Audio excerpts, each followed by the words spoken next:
Imagine using an EU-wide app to pay your bills, check in at an airport, rent a car, or upload a medical file. You log in with a unique lifelong ID number. To some, this probably sounds very convenient, much like traveling easily across borders with a digital COVID certificate that's recognized everywhere. To others, it's the stuff of nightmares, a digital prison of permanent surveillance and control. Either way, plans for an EU digital identity are coalescing, with a common toolbox expected to be unveiled this September.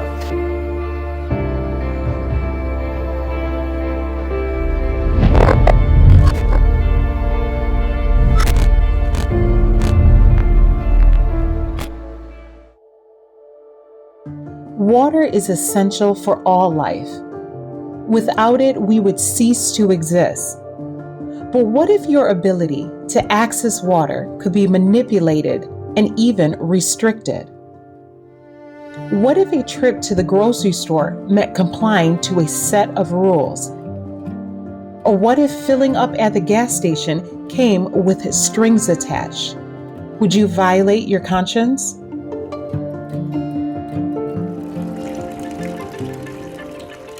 The water ATM is a new way to distribute the water. Everyone in Hadado has got one of these tags. When a tag is held at the water ATM, the water comes down. It's as simple as that. Our mission is to banish checkout lines for good. You can simply walk in, check in when you enter, pick up whatever you want, and simply walk out. Zip in. And then you do your left palm. Okay. It's not a TSA checkpoint or the entrance to a high security area. Enter the phone number linked to that Amazon account. It's grocery shopping at Whole Foods. This palm scanning payment option is one big change the tech giant has brought to Whole Foods. It's already in 20 stores, and it's rolling out to 65 more soon.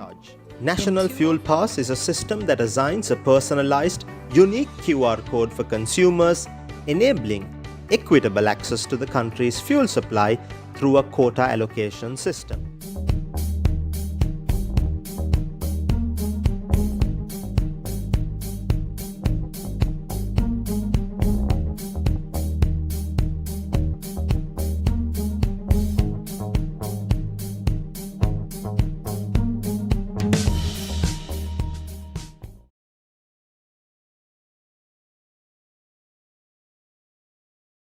Former Labour Prime Minister Tony Blair and former Conservative Party leader William Hague have come together to jointly advocate for the UK to roll out digital IDs. Writing in the Times newspaper, they called for a digital ID for every citizen, a national health infrastructure that uses data to improve care and keep costs down, and sovereign AI systems backed up by supercomputing capabilities. In other words, everything that you need to know about our bodies and our lives, all on a microchip. Our concern is the combination of sort of a global singular ID that combines everything with a digital currency, which is being pushed simultaneously along with this kind of concept.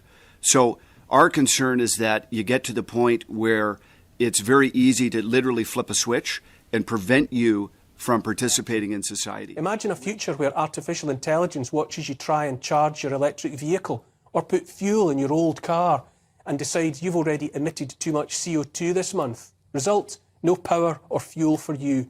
Or you try and buy a steak and the AI decides you've consumed enough environment-wrecking beef, you can't buy it.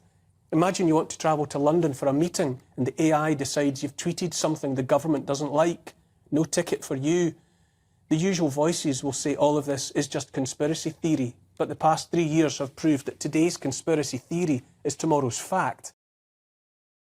What began with COVID contact tracing, vaccine passports, and QR check-ins will soon be formalised by an inescapable digital identity.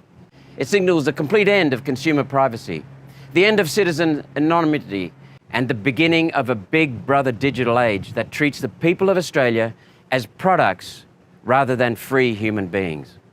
The government intends to build a complete digital record of every Australian to be shared and used.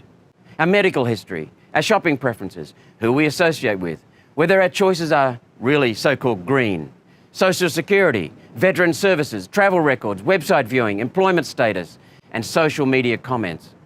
Everything will go on the record and be available to any large corporation that can pay for access. What I hate is the idea that there's one file in the world that's got Bev Turner on it, and in that file is everything: my health status, my criminal status, my bank accounts, my everything. Most of these digital IDs are going towards biometrics where, you know, now it's not just that you've got a provisional driving license that shows your age, but you've got something as sensitive as your DNA that could also be linked with your internet use, your financial habits, your behaviors, where you go, all kinds of information. And that's what the kind of, obviously health information as well. And that is really what is starting to happen at the European level, which is a real risk. All-encompassing is the proposed digital ID that's being discussed? It's almost like a control mechanism, if you like. I mean, without being too dramatic about it, this really is a means of collecting data by your digital ID. Your digital ID is your face, really. Your facial recognition will unlock everything that you need to access, goods and services, bank accounts, whatever. And we're about to enter the zero trust world. And that zero trust world really, it means that you, in order to access all these goods and services and everything that you normally access in a free world, you won't be able to, because you will have to authenticate all the time.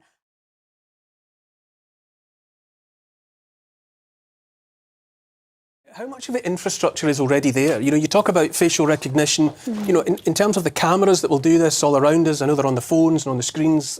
Is all there waiting for a green light? It's all there. The infrastructure is there. And unfortunately, I mean, you may have noticed that in your supermarkets now, the human tills are going and you've got these self-service tills. Well, with those self-service tills comes facial recognition.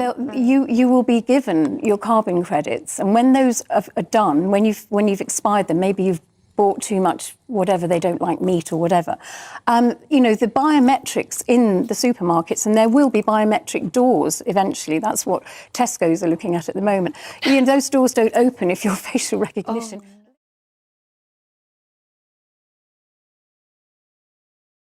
Happening now in China, where they are digitalised, is a social credit system.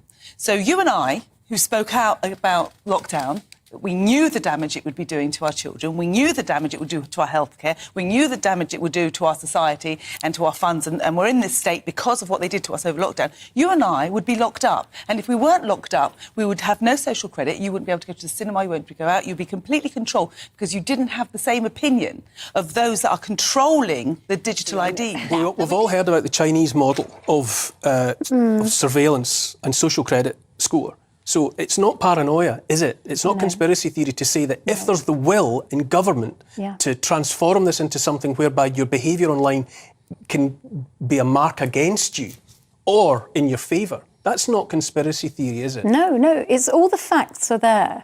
And it does seem that, you know, we all know we've all been debt slaves. This is a transition into identity slavery. I think it's very hard for people who've grown up and enjoyed Western liberty and human liberty to imagine literally that we're going into a system where literally our homes, our cars, our communities become digital concentration camps. It's a little bit like bringing up a corral around us, and CBDCs, central bank digital currencies, and vaccine passports or digital IDs are sort of the last shutting of the gate. When this gate closes on us, we literally will be sitting in a system where the central banks believe that our assets belong to them, and they can dictate where we can spend money and what we can spend money on. If you don't behave, you can have your money turned off.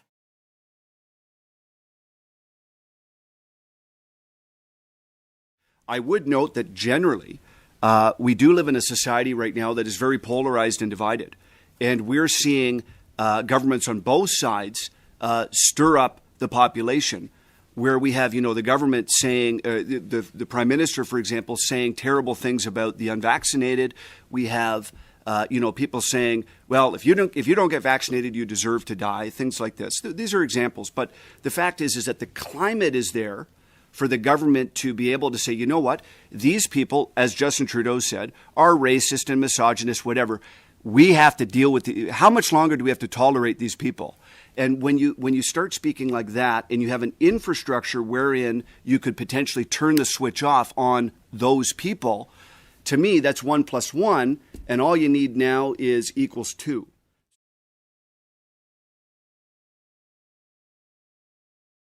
Here's the thing. Our governments want digital ID. For the longest time, most of us have been slaves to debt. In the future, we are to be digital slaves. Our every move under round-the-clock surveillance and subject to the yes or no of Big Brother. When it comes to bait and switch, this is the end game. Once digital ID is in place, they won't need the bait anymore because we'll have swallowed it. Implementation of a digital ID will mark the beginning of a new era.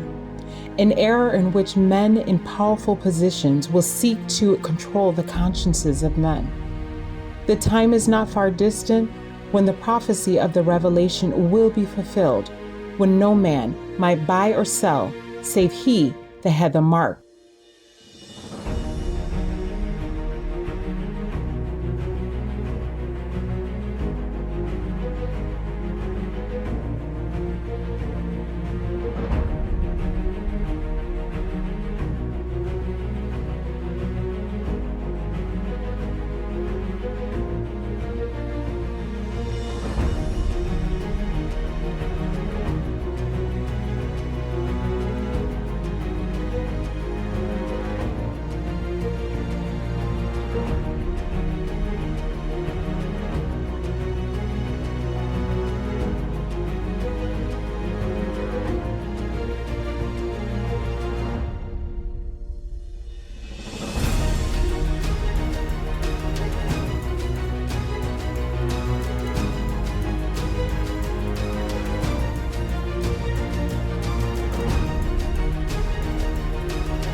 Will you stand when every earthly support has been cut off, when the powers of hell have arrayed themselves against the people of God?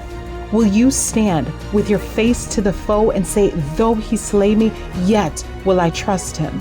When the religion of Christ is most held in contempt, when his law is most despised, then should our zeal be the warmest and our courage and firmness the most unflinching, to stand in defense of truth and righteousness when the majority forsake us, to fight the battles of the Lord when champions are few. This will be our test. At this time, we must gather warmth from the coldness of others, courage from their cowardice, and loyalty from their treason.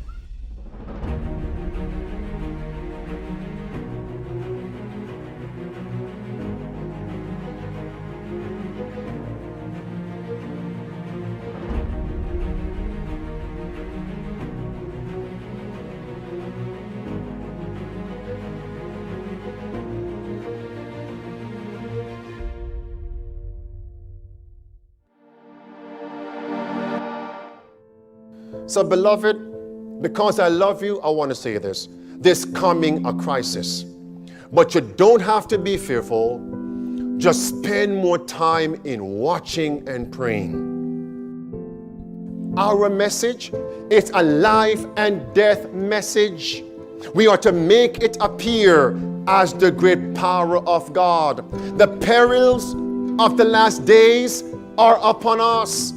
In our message, in our sermons, in our Bible studies, we are to make the people know the danger they are in. Let not the solemn scenes which prophecy has revealed be left untouched. If our people were half awake, if they understood the nearness of the events portrayed in the Revelation, A reformation will be wrought in our churches. A reformation would be wrought in our churches. And many more would believe the message. If you watch and pray, you'll be prepared for the coming crisis. Why? I have not given to you the spirit of fear, but of love, power, and a sound mind. Just watch and pray. Watch and pray.